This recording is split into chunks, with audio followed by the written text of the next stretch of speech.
You are tuned in to What Up Baltimore online radio. Please note that the views and opinions expressed on this channel are of the host and not of LadyJ Media. And don't forget to subscribe to our YouTube channel, What Up Baltimore TV. And if you really don't want to miss any of the shows, hit that notification bell and you'll get a message every time we come on. Now, we got it from here, so sit back, relax, and stay tuned.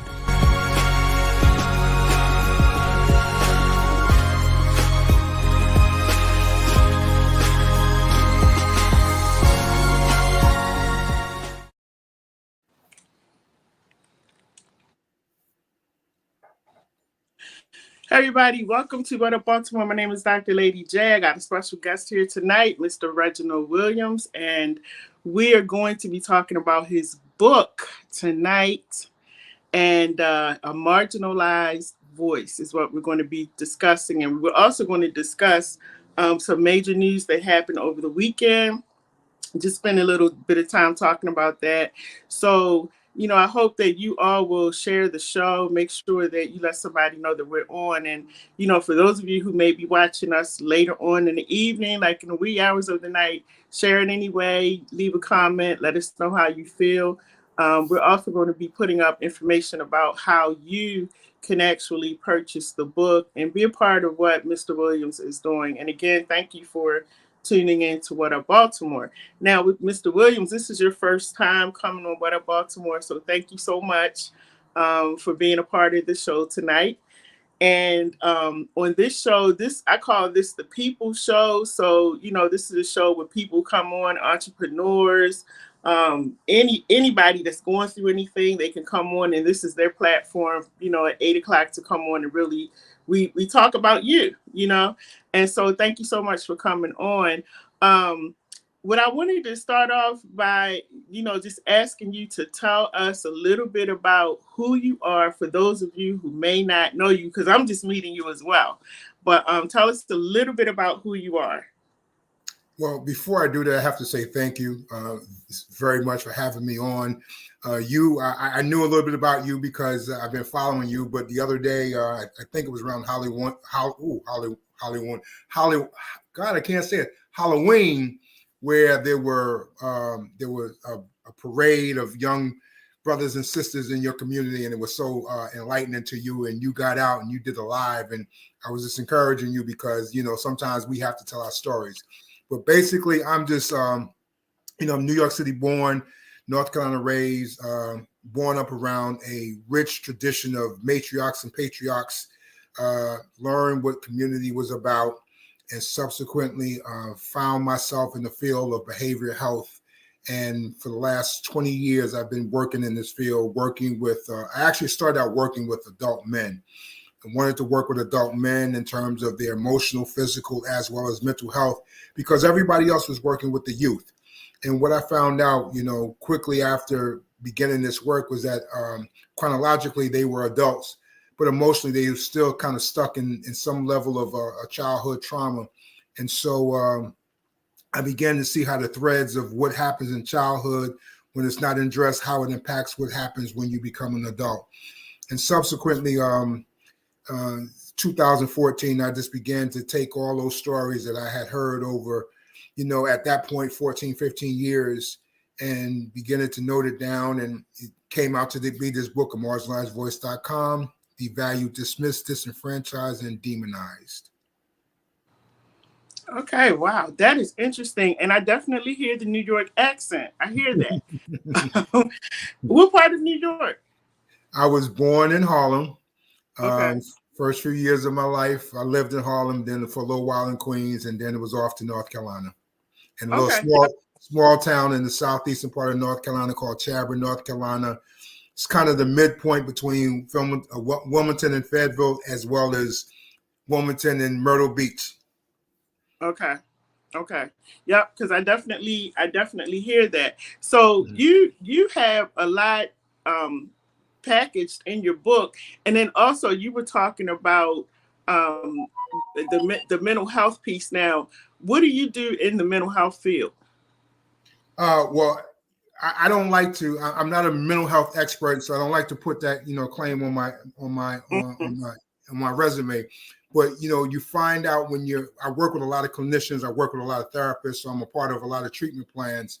And so Okay. what happens is, I find I do the behavioral part in terms of, just assessing what's going on in their life, not putting any judgment on what it is, but just finding out what the patterns are, having conversations with them about those patterns, and then sitting down with clinicians and figuring out what's the best course of action, what's the best practice in terms of how we want to work with this client.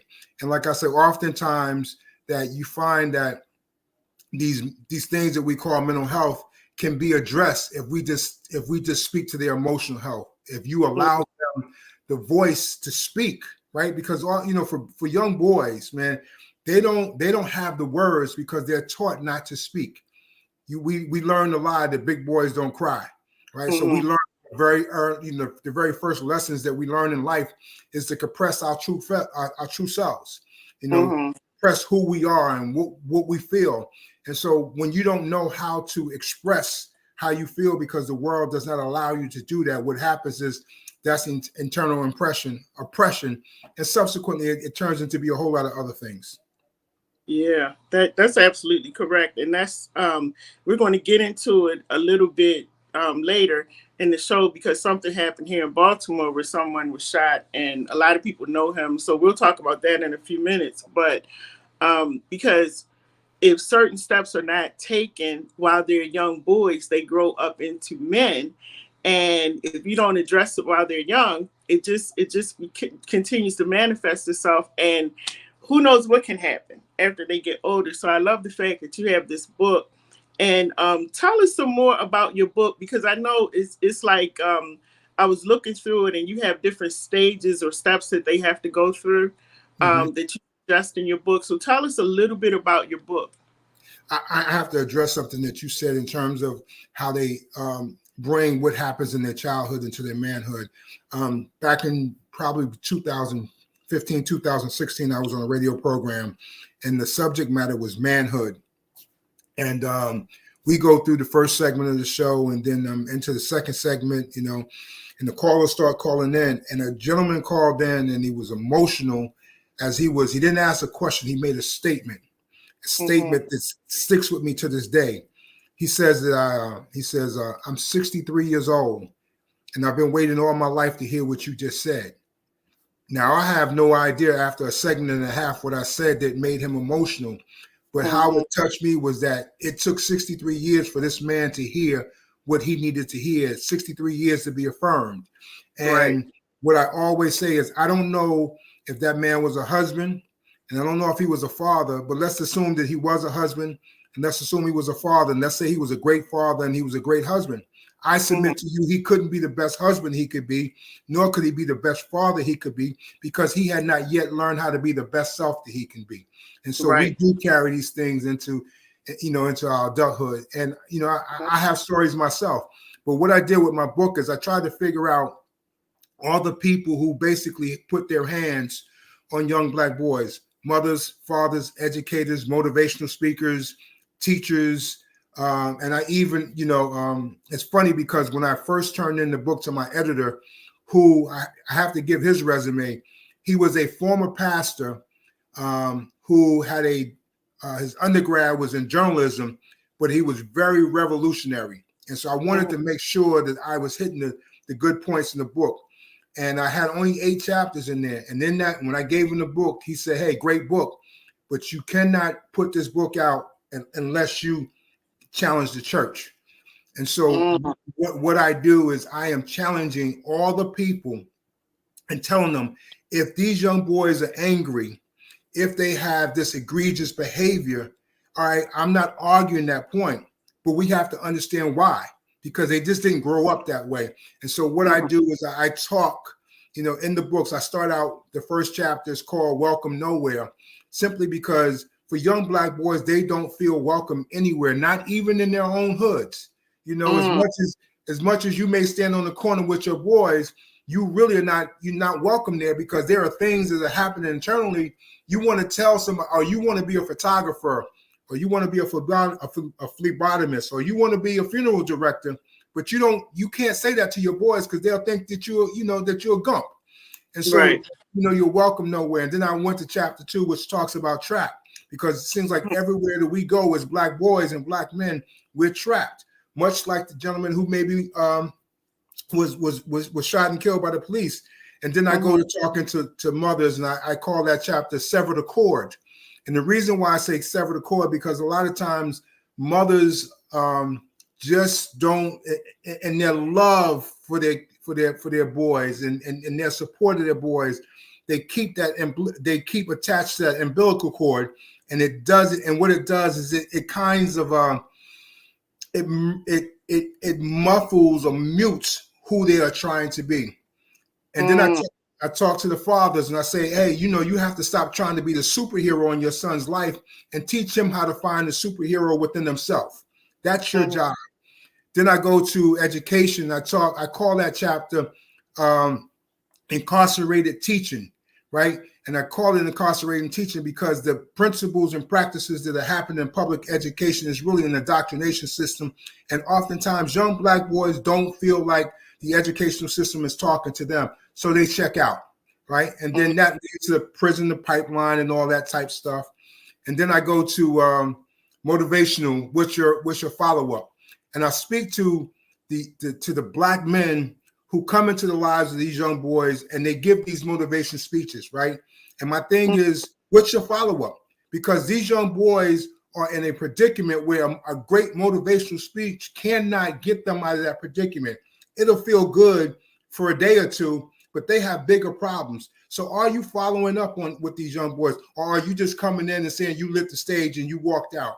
And then I talk about program pimps, because there are a lot of programs out there that do not support young boys in the way that they need to support them. I talk about the chapter on therapy. I call it treadmill therapy, because a lot of therapists do not know how to properly practice therapy with young Black boys. So what happens is you find this treadmill effect. The young boys come and they go, and they come and they go, and nothing gets accomplished. And then I talk to the church and I say, in that chapter, it's the least of these, right? Jesus said, you did this, you did that, and you did that. And the disciple says, well, when did we do that for you, Jesus? And they said, when you did it for the least of these. And we have to ask the church, are you doing for the least of these?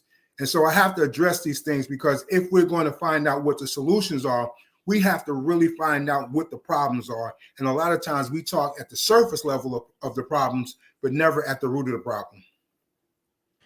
I really love what you're saying. I'm trying to think of which one I want to talk about first. What was the pimp one? Program pimps. Program pimps. Mm-hmm. Let's talk about that for a few minutes. Okay. Program pimps. Tell us what you mean about that. So here's what happens. Most of the programs, I think generally speaking, everybody tries to create a program and they want to do great work. They're very altruistic in their thought process. But when they begin to put into practice the things that they said they're going to do, what you find more often is they're just trying to get numbers, right?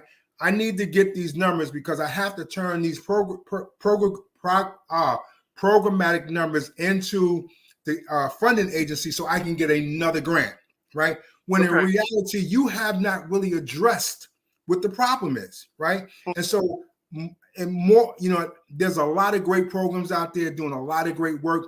And many times those particular programs have hard time getting the funding that they need. But then there's these other programs, you just see them turning out, hey, they finished this 16-week course. Well, in reality, someone who is in the midst of some type of traumatic experience you can't solve that in 16 weeks. So even if your program is a 16-week program, you have to realize that individual needs someone else. So are you turning them over to another program to help them with another part of their journey? And oftentimes you're not doing that. So a lot of times you have programs, man, they're just basically employment agencies, right? 80% of the budget is basically going to, rent and office supplies and all the other stuff. And the the participants get very little of the money. Wow. And that is so true because I hear that all the time. And then I myself have tried to get some stuff. And you either have to know some people or, you got to have some money. You got to have something in order to get in. And so it's not accessible and available to everybody. So I definitely agree with that. And then the other thing I wanted to talk about that you mentioned is about moms and their sons, because I have a 26-year-old and, mothers and sons are very close. And that was the one thing that I always learned is that I have to love him, but I have to let him go. And so that's a good point that you make, because we can actually smother our sons and stunt their growth, because we want to keep them close to us. And then I always get on women too about your son is not your man. That's not your man. So you have to let him go, grow, get his life, his girlfriend, and all of that. But that's a good point that you make as a man, because I think that's something that women need to hear, because we're so close to our sons. We're close to our daughters, but girls are close to their dads and sons are close to their mothers. And so it is very easy to not like the female that they bring around. It Right. doesn't matter how great they are. You just don't like them, for your Right. son. And to always be overprotective. And so that's a really good point. I love the book. I think it's a really, great motivational, inspirational book. And I think that it's something that is needed, especially in our community. Now, what's your opinion when it comes to, like, we see the squeegee boys out a lot, and that's the big story right now. I think until they find another story, to talk about, that's going to be the story, for now. But, the story of the day. But how could we use your book to help the squeegee kids? Or do you think that some of them are beyond help? Because I really think, as men, this is my personal opinion. Like, I've gone out with the group We Are Us, walking with them a couple of times. I really think that men like you all have something in you that's just so amazing that can reach out to other young men. You speak their language. When I went through my divorce and my son started turning like 15 or 16, I realized that I needed to pull a lot of men into his life, because it was a disconnect, and I didn't know how to meet those needs of him going through his manhood. So how do you think your book could help? If there was a program, how do you think your book could help those young men that are out there? So let me. That's a great question, and let me give you this quote that I wrote a long time ago. I wrote this. I probably right after I wrote that chapter, and I said, "In the greatness of mothering, oftentimes boys are scarred." Right. And let me share just a quick story. I'm a storyteller, so I have two daughters. So my youngest daughter, she's playing soccer. She's in high school. She was in high school at the moment. No, she was actually in junior high school at the middle school at the moment. And she's playing soccer, and she's on the opposite end of the field where my wife and I are. And she gets knocked down, and she's a little dazed. And as she's trying to get up, the people on that end of the field are kind of jeering her, right? And there are grown men down there jeering her, right? And so my wife, who has the sweetest personality there is, she wants to get up because she's going down there to protect her baby, right? Right. And I say, baby, you need to sit down. And she looks at me like I'm crazy, and I'm like, no, you need to sit down. And so she finally sits down, and then she says, why would you allow those men down there to say what they're saying to her and you say nothing whatsoever? I said, you know how I am, so you know how I can get. So yeah, I want to go down there. I said, but here, if I go down there, then Jade is going to miss the lesson. And the lesson is Jade is going in life, she's going to get knocked down. When she gets knocked down, she's going to be dazed. And when she's dazed, people are going to be jeering at her. If she doesn't learn how to get up here, she's never going to learn how to get up. And Right. that's what mothers do when they're smothering their sons, right? And Mm-hmm. so what I say in the book is what you want to do is you want to sever the cord, or in the chapter, you want to sever the cord so that you can create a wireless connection, right? Mm-hmm. But how the book helps. I had, when the book first was released, there was a prison there is a prison in Reginald, South Carolina that bought some books for that prison. And I received probably 2-3 months after they had gotten the book, I received probably 17, 18 letters in a FedEx envelope that was sent to me by the officials at the prison. And each one of those envelopes was, the young man was saying, if I had this book, if I read this book prior to doing the dumb things I had done, I may not be in jail. So what happens is this book gives them an opportunity to, one, know who they are, right? Get in touch with who they are, and also understand how people are treating them. Because a lot of times when people are treating them a particular way, they don't know that it's wrong. But I'm here to say, I'm telling them, yo, your mother's doing this, or your father's doing this, or your teacher's doing this. This is wrong. Stand up and challenge them in that situation. Wow. Now, before I forget, because I'm old, Mr. Williams. So before I forget, let me say this. Every Saturday, I do a community church down at the Downtown Cultural Arts Center, and we deal primarily with mental health issues, and I merge the spiritual along with it. I definitely want to give you an invite to come and speak. Okay. Because this is so powerful. That people need to hear it again and again and again. And so I definitely want to extend that invite to you, and we'll look at some dates that work for you.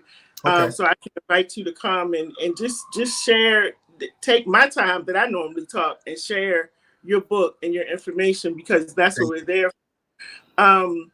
So we're talking about the Squeegee Boys, and correct me if let me know how you feel about this, but I just feel like if there was some type of resource or program, training program or something that we could have where, set up in the community, and have something like this, like your book, have a program, your book, for them to follow.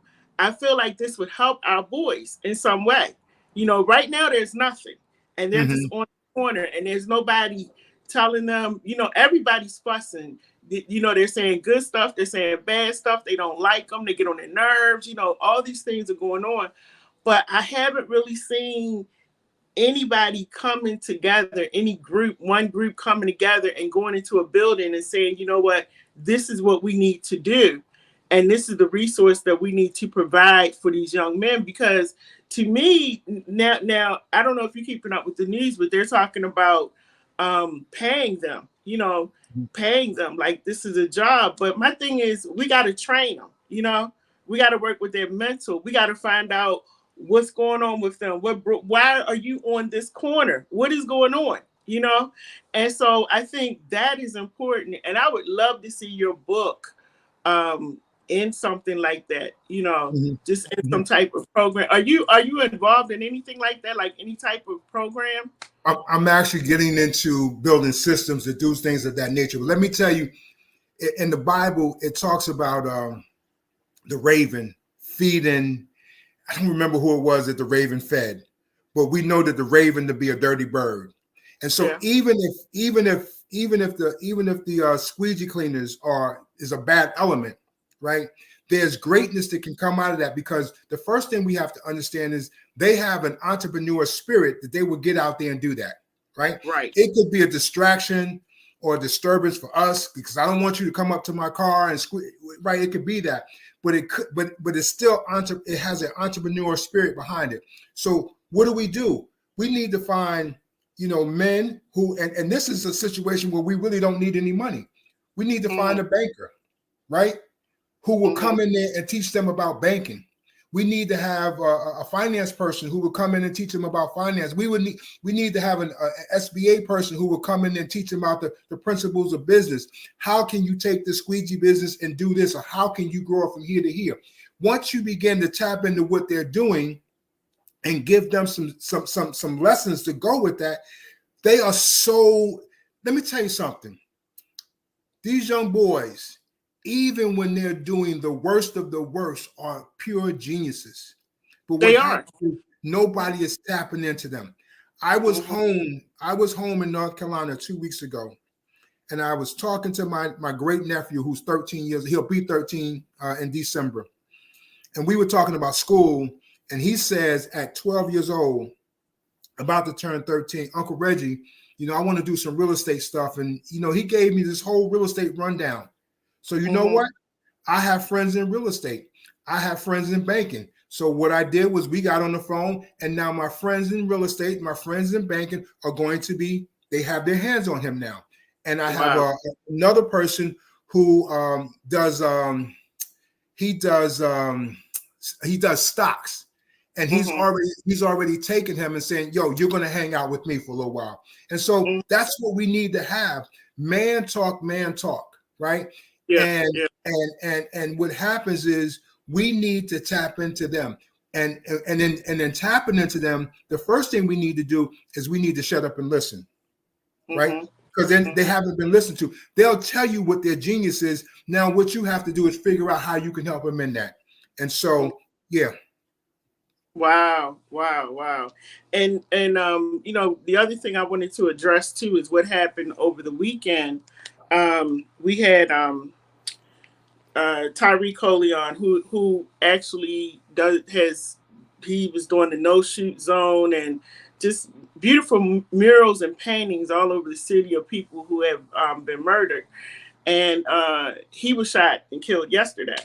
And so as we could all see, he was suffering with some type of mental illness. And the one thing that, and this is why I volunteer my services and I go down to the Cultural Arts Center every Saturday, is because we see people exhibiting different types of behaviors when it comes to mental illness or having mental health challenges, but nobody says anything.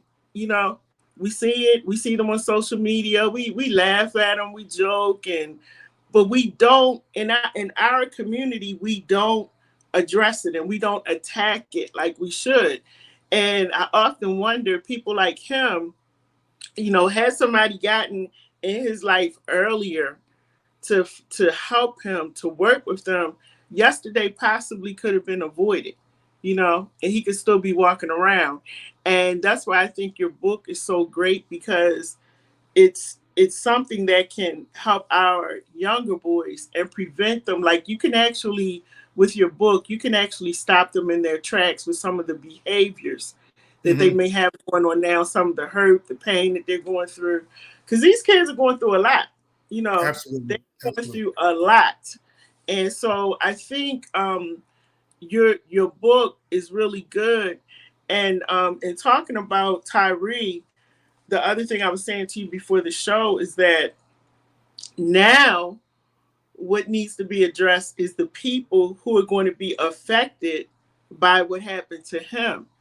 How do we address that? Because a lot of people, young, old, male, female, loved him, were attached to him. How do we address that? Because what's going to happen is we're going to keep going. Because, and I was saying it yesterday, before people can really process what happened to him, somebody else is going to be shot. Absolutely. And it's just going to continue on and on. So how do you speak to people now who are dealing with that particular loss? Because he was known all throughout the city.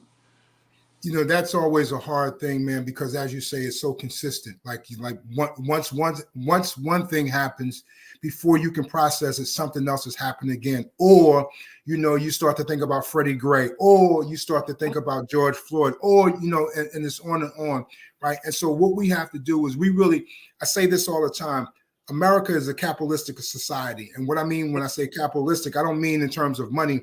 I mean, it takes your emotional resources. And so we have to begin to redefine what success is, or what health is, or, things of that nature. And when we begin to think about this whole mental health thing, let me say this first. If you are, I'm going to say two things. If you are a professional in any field, you're supposed to be able to walk into a situation and be able to analyze that situation and say, you know what, something is not quite right, and let me deal with this in this particular way. Right. So on that front, I have a huge problem with police officers who always think that even when someone is mentally ill or when someone has a knife or a gun or whatever it may be, that the only way to address that is through deadly force. Yeah. Now, let me also say this, right? And this is just a behavioral consultant educator in me. I have to also look at police officers who, how are their mental health? How are they dealing with their mental health? Because if you get up in the morning and you strap on a bulletproof vest and you put on a gun and you make sure it's loaded and you have a taser, and then all day long you having confrontation after confrontation after confrontation, whether it's traffic stops or whatever it is, when you meet that situation that was met last night, you might be at a point where this is the breaking point. So the reality is that we all have to be have to have some level of attention to our mental health issues. So that means that the young man who was shot, prior to him being shot, right? It means the police officers prior to shooting someone, but now that we know that he's been shot and he's been murdered, or he's been, let me change that he's been fatally shot, right? Now you have a mother or aunt or a sister or a cousin who, and that affects them. And so we need to basically have some mental health professionals in their houses having conversations with them on a consistent basis, because this is something that will carry them. And for young Black boys, they carry it different, because now it becomes another reason to be even more violent and to be more aggressive, right? When we find young Black boys who are violent and aggressive and all those things, that's not them being, Billy Badass. That's them. That's their protection. Right. That's their protection, right? And so they don't know how to take that off, because my cousin got shot, or my brother got shot, or my boy got shot. So we just need to have mental health engaged in our community and everything that we do. Like for me, I suffer from anxiety. So every day that I get up, I start my day with a regimen to make sure that I can conquer my anxiety that might happen for the day. And we have to begin to have these types of to put these types of things into the practices of homes, for Black boys, because let me tell you something, right? We talk about Black boys, but the rising population of everything, the rising population of homicide, the rising population and suicide, the rising population and expulsions is Black girls. So we have to get these practices in so that we can save our community. If we don't do that, man, we're going to continue to go through this. Yeah. Because I say it all the time. Like, I live in the city. So you probably heard. I always tell people when I'm doing live or I'm doing interviews, just please ignore the police cars, because I mean they and I don't live in a bad neighborhood, but it's constant. Like, it's sad because I travel a lot, and when I go places, I'm like, okay, something's not right. And what's not right is that I'm not hearing police cars. I'm not hearing the constant ambulances going up and down the street. And that is the craziest thing, to the point where it's been times I've been away on trips and I start feeling uncomfortable because I don't hear it, because I'm so conditioned to hearing this. I wake up with it. I go to bed with it. I can get up in the middle of the night. It's constant. It does not stop. And I said, a lot of us in the city, we're suffering from PTSD, anxiety, trauma, stress, because we don't ever get a chance to recover from one thing before the next major thing happens. And, I feel for the children, because our children see so much, especially the ones that they really live in the lower economic neighborhoods, and they see people being killed. They see the drug dealers. I've had some of the kids tell me what they have to go through just to go to school, get to the school. Go Right. to the drug dealers. Somebody's getting shot. You know, people trying to do stuff to them, and we still expect our children to be normal. You Mm-hmm. know, going through all of that, and especially seeing so much crime and losing people in their families, losing Mm-hmm. people that they know, and yet we expect the children to go to school and be normal when they come out of school, not have any anger issues, any behavioral issues. And that's why I'm like screaming it from the rooftop, like we have to stop and address this stuff. Because Mm-hmm. if we don't, we have another person like Tyree, and some things don't have to happen, you know, Yes. if we address it. But what is your feeling about that with us as a community, just not really addressing it and attacking it like we should? Well, one, it isn't cool, or it's not comfortable to talk about. But I have to go. You in the book in chapter 2, I talk about trap, and I talk about environments. I talk about changing your soundtrack, right? Because Mm-hmm. the things that we hear, they become stressors for us, right? Let me give you this example. Most parents who have girls will be very intentional about telling their girls about sex and having this boy enter into her because Mm-hmm. it's this bad thing, right? And so we usually just leave that conversation to sex, but you have to begin to understand that what enters in our ear is also important. What Mm-hmm. enters into our eye is Mm-hmm. also important, right? And Right. so when you, like you say, when you wake up every day, or every day when you're in Be More and you hear all these things, right? It increases the stresses. One of Mm-hmm. the routines I do, I live in Laurel, right? So when I wake up, I go in my backyard and I hear birds, and Mm-hmm. that's soothing, right? And so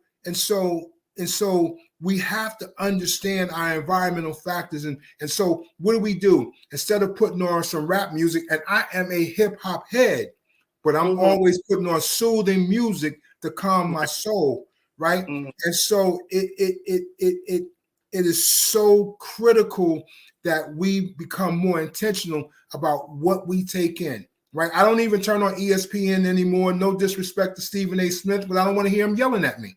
You know, Right. Right. and so we have to be very intentional about what we're bringing in, what we're eating. That's a huge thing.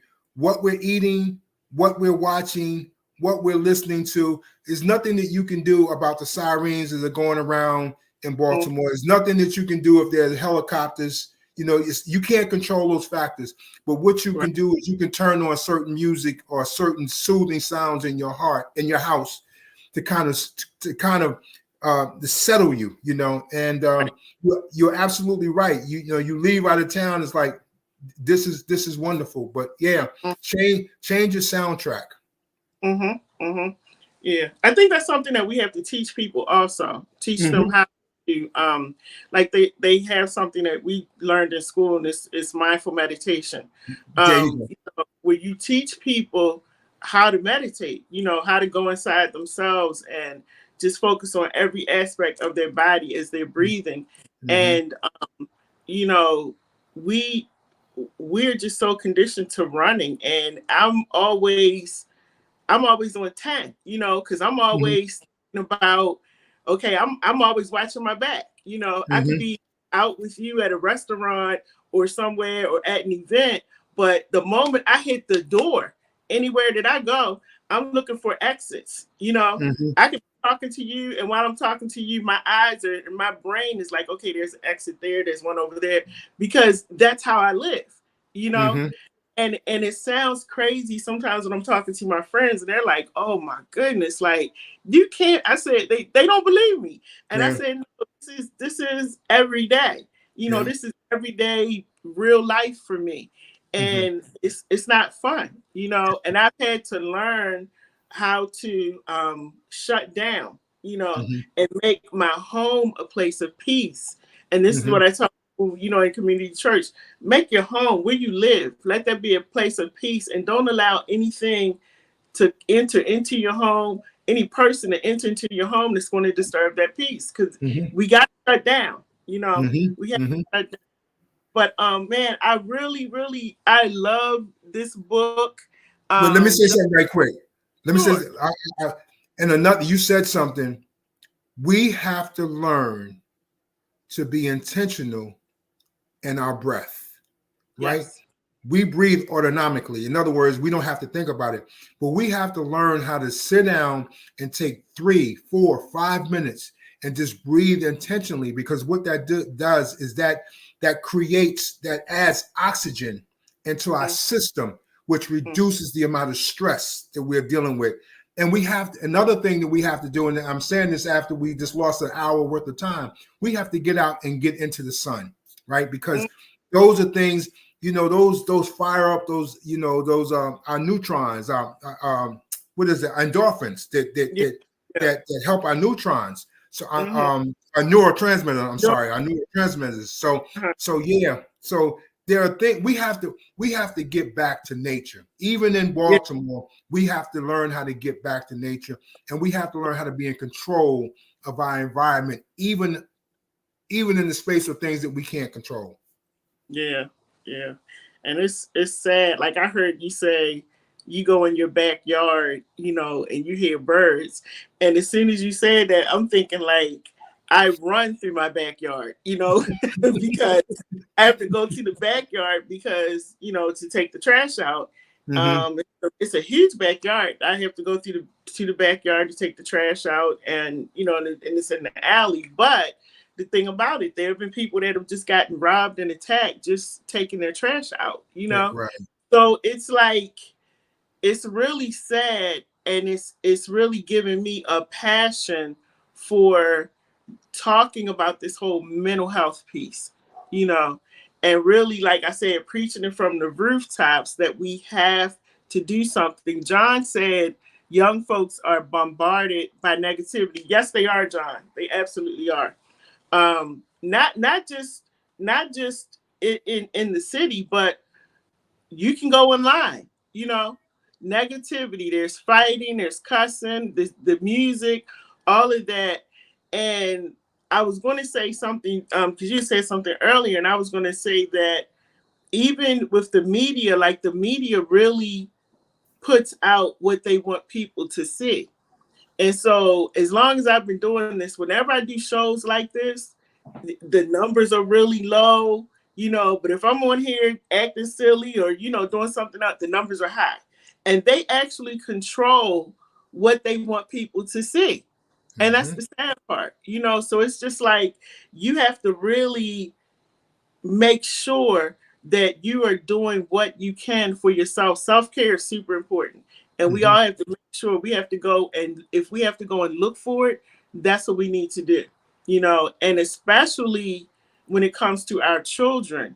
And that's why I really want you to come to the community church because, post pandemic, that did something to a lot of people. The pandemic did, it messed up a lot of people, families, children, and a lot of parents checked out. You know, Mm-hmm. a Mm-hmm. lot of parents checked out, and you can see it on the Mm-hmm. children. And it's just like now, how do we recover? I often think like, can we recover? Um, because so much stuff happened, during that 2 year pandemic, and I. What is your feeling about that? Do you think they can recover from it? Well, I absolutely can. I know it's going to take time. It's going to take time. Here's the analogy that I'm going to give you. And as far as the pandemic, it did a number on me personally. So I am in that number. I am in that Mm-hmm. number, right? But Mm-hmm. I'm gonna give you an example, but it's work. This is not easy. So Mm-hmm. my youngest brother died last year from brain cancer, Mm-hmm. glioblastoma, and Wow. we're taking him home to bury him. Home being North Carolina because he lived in New York. And as I'm getting into North Carolina, I'm seeing a lot of cornfields. Mm-hmm. And initially I wasn't really paying attention to them in the sense that it didn't make a difference to me one way or the other. But then I finally got into my hometown, and then my hometown I'm seeing a lot of cornfields. And I say to my mom's, it's like, hey mommy, do you remember all these cornfields? And she said, no. And we went in, we buried them, and we came out. And I went down this one particular street where I knew there were no cornfields when I was growing up. And what I remembered at that very moment was all of those cornfields used to be tobacco fields. But because tobacco became cancerous or was cancerous, and they weren't making the kind of money that they were making on it, what they had to do was they had to uproot all the old crop and reseed and retill the soil and put in new seeds. And I know this sounds crazy, but that's the concept that we have to do. We have to begin to undo, we have to remove all the cancerous tobacco that exists in Baltimore and Philadelphia and Detroit and Washington, D.C., and we got to put it down with new seeds. And you coming out and showing a live on the kids marching down the street, those are the new seeds that we need to have. It doesn't matter that you only get a few people who might be watching this, because it's a few, Jesus only had 3 disciples who was really rolling with him. So we just have to be mindful of what the work is, and then we just have to do the work. And we may be planting seeds to trees that we'll never feel the shade from, but we just have to plant those seeds. And John said it's nothing crazy about what you just said. Okay. Trees. And that is so true. I'm going to put you up on the screen by yourself, and I want you to just sum everything up.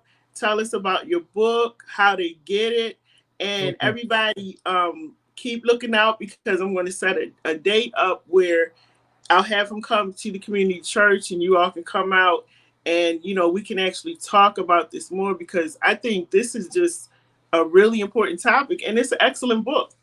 I love books. So people that know me, they know that I love books, and I don't just like have anybody on the show. Like, I actually look through the book. So, but it's an excellent, excellent book. So I'm going to put you up on the screen, and you just tell us whatever it is that you would like to tell us about your book. Well, really not about the book. It's just about the work, and really, I'll go back, and you talked a little bit about the pandemic. Last year, September of last year, I ended up in the hospital 4 times, emergency room 4 times, 2 overnight visits to 2 overnight stays for observations. In the month of October, I was running to the doctor every 2-3 days, man, just not feeling well. And to make a long story short, let me tell you this. In August of last year, I was in North Carolina doing a workshop on gun violence. And what I did before I went was I took a seed and planted it in some soil. And within 3 or 4 days of planting the seed in the soil, I could begin to see the growth. Now, the growth grows down first because the roots have to take hold. And then a lot of times when things are growing, sometimes we don't think it's growing because we don't see the growth. But the growth initially grows down first in the dark, so we don't see it. And then by the time I went to North Carolina to do the workshop, I began to see something sprouting above the dirt, right? And the thing grew for the month of August because I was taking care of it. But the month of September, when I went into the hospital, when I kept going into the hospital, I stopped taking care of it. And so eventually it died. And so our communities are dying simply because we're not taking care of it. We have a greater responsibility to take care of our communities than we're taking care of. And you don't have to do anything that isn't within your power, but there is something that you can do. And if you don't, it's like we're talking about, if you don't go vote, then you can't complain.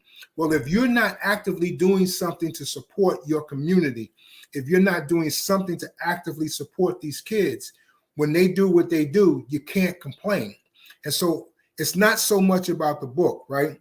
But it is about how do we put our hands on these young Black boys to make sure that they know what they are, right? I always say this, they are created geniuses. Young boys are created masterpieces, but unfortunately, they live their lives as carbon copies. And we just need to do a better job, right? I'm going to end with this, right? Most of us know a person who was a young boy who was born to a teenage mother. Most of us know born to a teenage mother whose father was absent. Most of us know born to a teenage mother, Father was absent, born in poverty. Most of us know that same person who lived a life where they were marginalized. And most of us know that someone who that person died by the time they was 33. And if I asked you to tell me who you know, you would give me 3 or 4 names. But if we look in the Bible, that's Jesus, right? It's Jesus, right? When we look in the Bible, we see that King Herod was attempting to kill all the young boys at the young age of 2, right? So this is not anything new. And so we just have a responsibility to do a better job to make sure that we are engaged in the process of helping these young boys. And the book will kind of lead you in that direction, tell you some of the things to be mindful of. I say it's not a book of solutions because it's really a book of really getting to the root of the problem. But there are a lot of people who tell me there are solutions in there. But at least it gives you an idea of the things that you need to be mindful of. You can get it by going to amvonlinestore.com. It's $19.99, and that's it. Wow. All right. Well, listen, I am I'm excited. Like I'm glad that you reached out, and I'm glad that we were able to have this conversation.